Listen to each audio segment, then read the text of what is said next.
ଆଜି ରାତିରେ ସେ ସ୍ତ୍ରୀ ତୁମକୁ ଫୋନ୍ କରିବ, ହାତ ଧରିକି ରୁମ୍କୁ ଡାକିବ, ଯାହା ଚାହିଁବେ ତାହା କରିବ।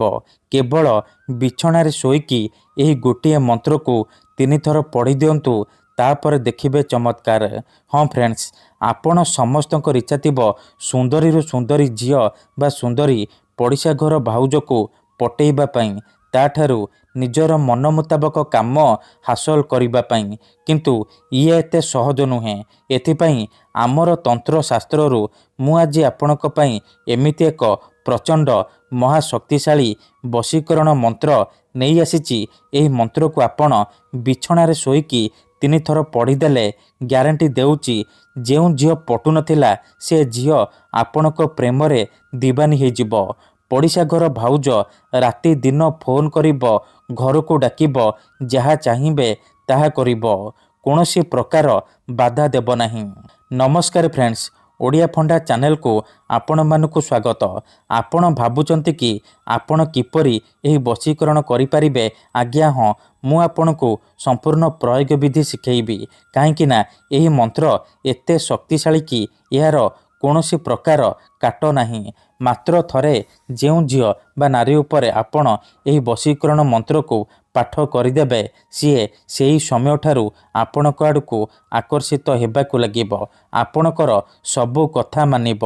ଆପଣ ତାକୁ ଯାହା କହିବେ, ଯେମିତି କହିବେ ସିଏ କରିବ।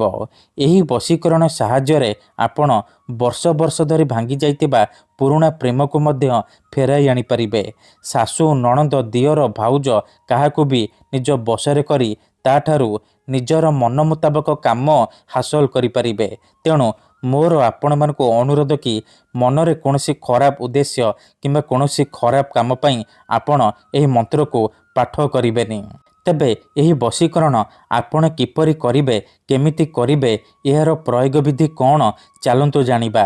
ବିଧିଟି ଜାଣିବା ପୂର୍ବରୁ ଯଦି ଆପଣ ଆମ ଚ୍ୟାନେଲକୁ ପ୍ରଥମ ଥର ଆସିଛନ୍ତି, ତେବେ ଦୟାକରି ଚ୍ୟାନେଲକୁ ସବସ୍କ୍ରାଇବ୍ କରି ପାଖରେ ଥିବା ବେଲ୍ ଆଇକନ୍କୁ ମଧ୍ୟ ଦବାଇ ଦିଅନ୍ତୁ, ଯାହାଦ୍ୱାରା ଆମେ ଯେଉଁ ବି ଭିଡ଼ିଓ ଅପଲୋଡ଼ କରିବୁ ସର୍ବପ୍ରଥମେ ଆପଣ ଦେଖିପାରିବେ ଆଉ ତାର ଲାଭ ପାଇପାରିବେ।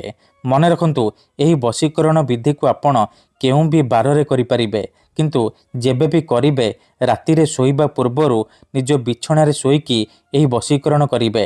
ପ୍ରଥମେ ଆପଣ କ'ଣ କରିବେ, ଯେତେବେଳେ ରାତିରେ ଶୋଇବା ପାଇଁ ଯିବେ, ଭଲ ଭାବରେ ହାତ ଗୋଡ଼ ଧୋଇକି ନିଜର ବିଛଣା ଉପରେ ପୂର୍ବ ଦିଗକୁ ମୁଣ୍ଡ କରିକି ଶୋଇପଡ଼ିବେ।